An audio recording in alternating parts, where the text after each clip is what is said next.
want to give you a little look around what's going on today. My Mammoth Sunflower is doing really well. This was a gift from a gardening friend. Looks like it may end up getting to the max height of about 10 feet if I let it keep going. It's already just about as tall as me. Hi, kitty. She is chilling. The yarrow that I cut back recently and provided some support for so that they would not get floppy anymore is doing well. It's putting on new buds now all over the place, more than it had before. I've pampered it with a little bit of water and fed it so that it could recover from the pruning process, but it's doing great now. The strawberries are flowering and preparing for round 2 of fruit. And the romaine has buds all over it and it's just about to bloom. I can't wait to see what color the flowers are. It's our sweet little water feature in the corner. Borage plants. And here we have Chinese Impatient. They've been doing well. And the flowers are kind of on the stem of the plant underneath this canopy of leaves. So I think next year I'll grow them somewhere where I can actually see the flowers at eye level, like maybe in containers, because they're really beautiful. Some of them have this coral color, which I love. It's almost tropical.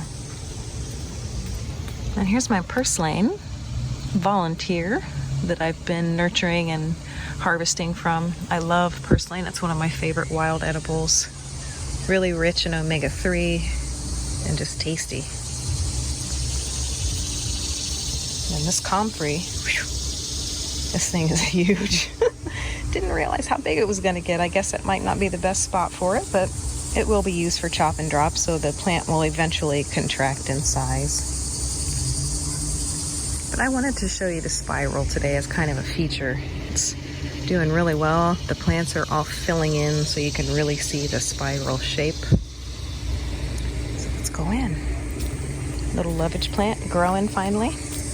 My potatoes, I'm just continuing to let them brown off, let the tubers develop so that we can have nice big potatoes. And here we have the red cabbage with cover in between of zeolites, calendula, thyme. This one's got a nice big head on it. Stray pepper plant. This Romanesco broccoli is a beast of a plant. Like I've said in previous videos, I'm really hoping that it does get a head of broccoli on it and that it doesn't bolt because it's so hot this season. But it looks like it's doing all right. I've got it mulched in really heavily to keep the roots cool. So I'm hoping that we end up with broccoli head. This kale has done famously well over here. It's telling me that the soil over here is really fertile because I have not fed these plants at all, other than the initial organic matter that I put in when I created this bed. So this is a good sign that we have some fertility here. Maybe a little lacking toward the end. Or maybe it'll be all right. And here we can just see little baby Chinese pink celeries. They're doing their best. It's so hot. We've been keeping them watered and hopefully they'll continue to grow and do well. The hyssop is developing well and will soon fill out that whole corner. It's a perennial. And this, the Perpetual Spinach, which is a kind of silver beet or chard, has become my new favorite leafy green. It is so delicious. And this plant has not wilted once in all this heat. It does not care about the heat. They've been drought tolerant. I've barely watered them at all through all this. They're not insect prone. They're just really healthy, beautiful plants, and they taste awesome. So I think I'm gonna put in an extra row of them next year because they'll continue to produce all the way up until a hard frost. So you really can't beat it. And Sweet Alyssum is an excellent companion plant to put in with chard because it attracts beneficial insects that are helpful to the plant in defending it. Over here we see the cilantro that has bolted and is now providing wonderful pollen and nectar for all the teeny tinies. And that Midas fly is like my buddy now. He's constantly in my face. And you'll also see here some buckwheat. More buckwheat over here. And crimson clover. These two are my cover crops, my summer cover. They take about 4 to 6 weeks. Well, the buckwheat takes about 4 to 6 weeks to develop fully and go through its life cycle. And here in this partly shaded area, I'm assuming it'll take about 6 weeks, or maybe even 8, but that'll be the perfect time to put carrots in. So I'll put my carrots in, and alongside the carrots, I'll put in some winter cover after that. And this area will continuously have living roots to help feed the microorganisms in the soil, to keep more organic matter going back into the soil and giving it that aggregation that we want in the nutrient density. So always keep a living root, don't let anything lay fallow. And over here is the sage. I've been harvesting a ton of sage, really healthy plants. You don't really have to water them much, and they've got great flavor, so I'm definitely going to keep seeds from them. And here we have the parsley, small shrub. This thing is huge.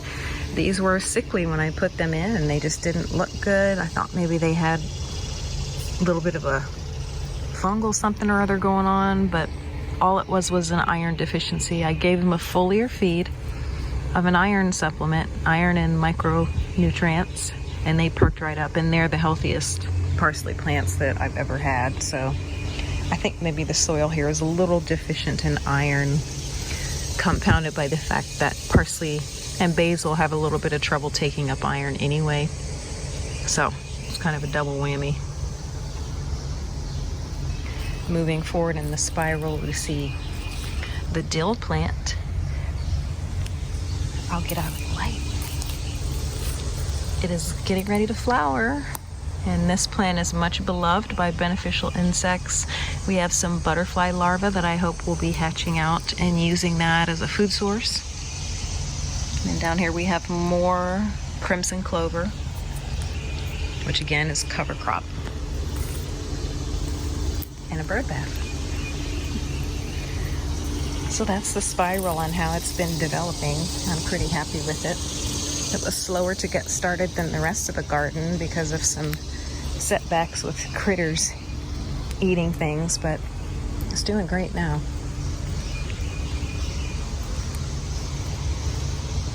Quick look over here. The aromia has berries on it. Yeah! I didn't know if it was going to set fruit this year because it's just a baby, but it did, so that's happy. And this one, the black fruited variety, or this one is Autumn Magic. This is the red, and the other one's the black. No flowers this year, but it's doing pretty well. Jeez. Comfrey plant. This is a bonking. Challenges of gardening in the city. This is more collards. They're doing really well. Here we see some flowering lettuce. Nice. The Malabar spinach is doing well. It's climbing. I've cut it back a couple of times and took cuttings and have been enjoying the greens. I highly recommend that you grow this plant. It's very heat tolerant. We see Gemini petunias tucked in underneath the collards. Hopefully you can hear me over the party. We have pepper plants. All of my wild Florida Everglades tomatoes have tons of fruit on them now. I'm just waiting for them to get a little bigger and get ripe, and I'll be having a serious tomato party. Like seriously, Midas fly. Do you mind? He's my buddy. Here we see jalapenos. Can't wait. I love jalapeno peppers. And they're all coming in now and they'll be ripening soon. Chives doing well. They're doing well pretty much all over the whole garden. And this black cherry tomato is like my new favorite tomato. They're so tasty. You don't wait for them to go completely red. This is actually pretty close to ripe right now. They kind of have a greenish cast to them. And they taste really, really good. And this plant, I mean, this thing is getting close to, I mean, I can't reach that. That's gotta be 7, close to 8 feet tall. And here we see the squash. There's lots of baby squish here and there. There's an adolescent squashlet. And peppered in between, we have some Lima beans to help improve the soil, and because one of our family members likes Lima beans. The mint, which is not exactly happy about this weather, but still doing it. And here I have a bowl of water, a yellow bowl. Squash bugs are really, really attracted to the color yellow. And if you put a big yellow bowl filled with water,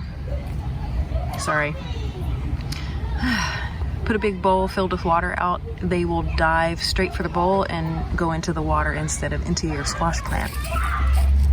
And I've been pretty fortunate not to have too many issues. I had one branch off of one of these plants that looked like a borer got to it. And I just clipped it off right where the borer had made entry. And it's fine now. There's no wilting.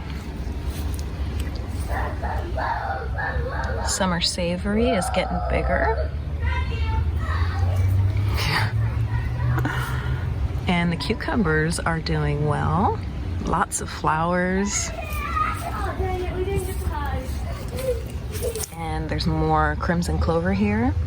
Interspersed with my Egyptian onions, I took some of the bulbils from my mature plants and planted them in this bed, and I'm just going to leave them there all winter until next year, until I decide what I want to plant here. They're very hardy. As you see, some of them are even coming up, starting to come up already. My globe amaranth, which I love. And then self-heal is starting to bloom. I love this plant. It's a wonderful medicine plant. And it's perfect for this spot where the downspout brings so much water and it really likes that water. My kale forest.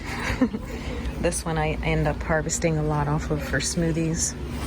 And I think I'm gonna do that right now. I'm gonna go inside and have a smoothie after this video. So I'm just gonna take a couple leaves. Thank you, my friend. Seems like whenever I pick a leaf, it grows 3 back in response, so they really like it over here. And the Impatiens seem to like being tucked in behind them in the shade, because they've just been going crazy. They're the healthiest of all the Impatiens I put out this year. So, there you have it. I'm gonna go inside and make my little smoothie with wild blueberry and kale and whatever other good stuff I can find, and get out of this heat. And maybe later I'll show you the squash and the watermelon growing over here on the trellis. Or maybe now. The smoothie can wait a few minutes. So many bees, so many honeybees. So many little ones love that borage. See this beautiful pea plant going completely gold now. Seed pods ripening. I'm gonna save those. Midas fly, really, dude, not your mate. Here we have little baby watermelon. You see it? And plenty more flowers. So I'm looking forward to that. And I bet there's some green beans under here ready to harvest too, because I haven't looked at these plants in a couple days. Yeah, so I got some things to do.